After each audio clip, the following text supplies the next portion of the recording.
प्यारे बच्चों, आज एक बार फिर कक्षा 7 का अध्याय 3 दिल्ली के सुल्तान के बारे में आज हम पढ़ेंगे। पिछले अध्याय में हमने देखा था कि जितने भी हमने साम्राज्यों का जिक्र किया उनमें कहीं भी दिल्ली का नाम नहीं आया। इसका मुख्य कारण ये था कि दिल्ली मुख्यतः 12वीं शताब्दी में ही एक शहर के रूप में उभरा और पहल तोमर वंश के अनंग पाल ने जो है दिल्ली को अपनी राजधानी बनाया।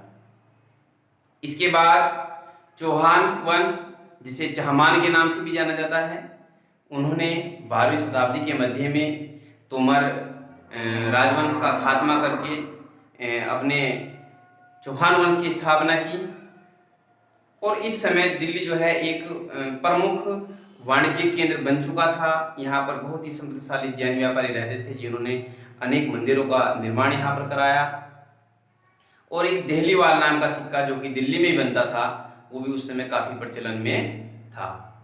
लेकिन यहाँ जो मुख्यतः हम जो पढ़ रहे हैं दिल्ली के सुल्तान, इसका जो सबसे मुख्य बिंदु है वो ये है कि 1192 ईस्वी ये वो तारीख है जब मोहम्मद गोरी, गजनी का शासक, पिछले अध्याय में हम पढ़ चुके हैं, जब वो भारत में आया तो मोहम्मद गोरी ने जो है पृथ्वीराज चौहान को तराइन के द्वितीय युद्ध में हराया और इसके बाद वो यहाँ से वापस गया तो उसने अपने एक गुलाम कुतुबुद्दीन ऐबक को जो है यहाँ की सत्ता उसको सौंप दी। तो हम कह सकते हैं कि प्रारंभिक तुर्की शासक थे उनमें गुलाम वंश में भी जो सबसे पहले कुतुबुद्दीन ऐबक जो कि 1206 में यहाँ का शासक बना, उसने यहाँ पर एक नींव रखी दिल्ली सल्तनत के नाम से जिसको हम जानते हैं और वो 1290 ईस्वी तक यहाँ पर रहा। इसके बाद एक उनका एक सरदार था जलालुद्दीन खिलजी, जिसने गुलाम वंश के अंतिम शासक की हत्या करके सत्ता पर काबिज हुआ, तो वो था खिलजी वंश और खिलजी वंश 1290 से लेकर 1320 ईस्वी तक चला। इसका जो मुख्य शासक या कहें शक्तिशाली जो शासक था वो था अलाउद्दीन खिलजी। और इसके बाद आता है तुगलक वंश, 1320 ईस्वी से लेकर 1414 ईस्वी तक ये रहा। इसके बाद सैयद वंश जो 1414 से लेकर 1451 ईस्वी तक रहा। इसके बाद लोधी वंश 1451 से लेकर 1526, ये वो तारीख है। इसको आप जो है अगले अध्याय में देखेंगे जब मुगल वंश की यहाँ पर स्थापना हुई। इस पूरे जो दिल्ली सल्तनत के जो सुल्तान थे इनको क्रमवार याद रखने के लिए हमने एक छोटी सी ट्रिक है हमारे पास, जो ट्रिक इस प्रकार है। गुड़ खा तसले में। अब तसले में कोई गुड़ नहीं खा सकता, लेकिन याद रखने के लिए है कि गुड़ खा तसले में हम कह सकते हैं। इसमें से जब आपने यहाँ से गुड़ से आप देखेंगे इसका प्रारंभिक शब्द, इससे आपका बनता है गुलाम वंश और जो खा है, खा से आपका बन जाएगा खिलजी वंश, त से बन जाएगा आपका तुगलक वंश, स से जो है सैयद वंश और इसी तरह जो ये ल है इससे आपका बन जाएगा लोधी वंश। आप इस ट्रिक के माध्यम से इसको जो है अच्छे से याद रख सकते हैं और दिल्ली सल्तनत जो है आपके लिए काफी लाभदायी सिद्ध हो सकती है प्रतियोगी परीक्षाओं के लिए भी। सुल्तानों के बारे में जानकारी कैसे प्राप्त होगी, तो इसके लिए जो है हम देखते हैं कि अभिलेख, सिक्के, स्थापत्य कला जिसके अंदर आपका भवन निर्माण कला होती है, उसके माध्यम से हमें जानकारी मिलती है। और इसमें जो महत्वपूर्ण है वो है तारीख जिसको हम एक वचन में देखते हैं और तवारीख जिसको हम दो मतलब बहुवचन में देखते हैं।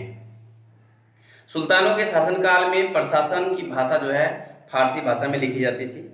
जो दिल्ली सुल्तनत की हम बात करते हैं उस समय की जो भाषा थी वो फारसी थी। इसके बाद हम देखते हैं कि जो तवारीख लिखते थे विद्वान लोग, वो अधिकतर शहरों में रहते थे और वो चाहते थे कि हम अपने राजा के या अपने शासक के बारे में कुछ ऐसा इतना अच्छा लिखें कि वो खुश होकर हमें एक बड़ी धनराशि जो है इनाम के रूप में दे।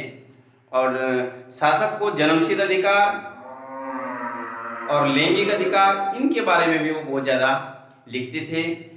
जन्मसिद्ध अधिकार का मतलब है कि भाई राजा का बेटा राजा होगा और लैंगिक में स्त्री और पुरुष की जो सामाजिक और शारीरिक संरचना है उसके आधार पर वो एक भिन्नता पैदा कर देते थे। तो इसमें सबसे पहली बार जब देखने में आया तो वो थी रजिया सुल्तान।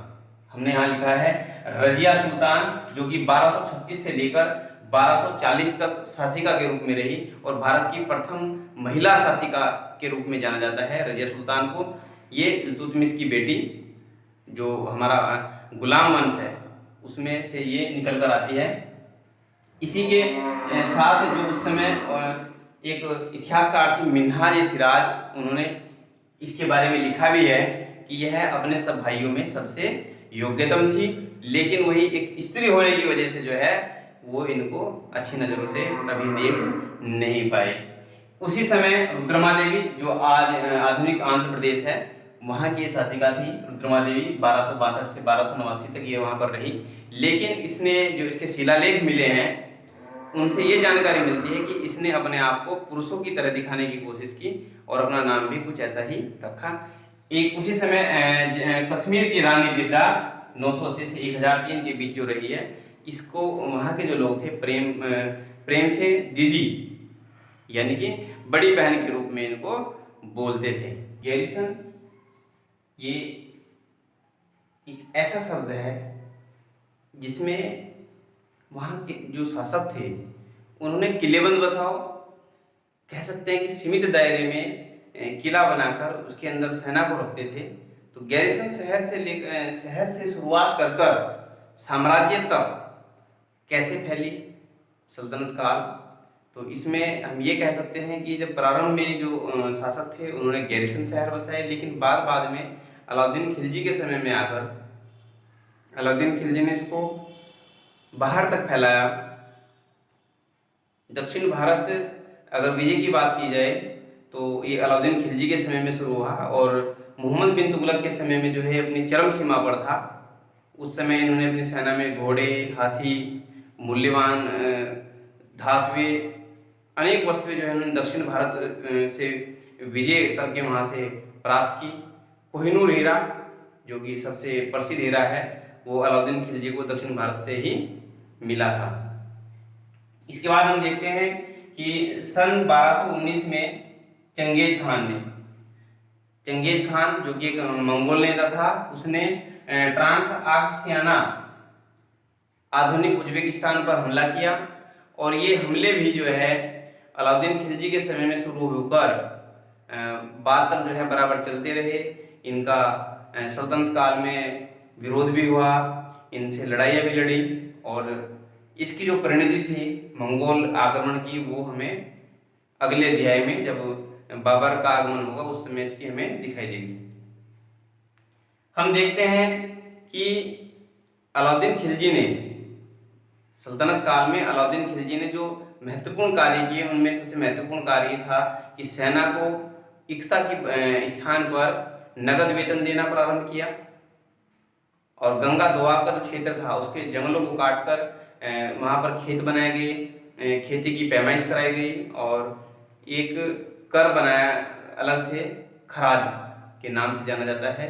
उसमें पैदावार का लगभग 50% हिस्सा देना पड़ता था किसान को और उसी कर की मदद से जो है ये सैनिकों को वेतन दिया करता था।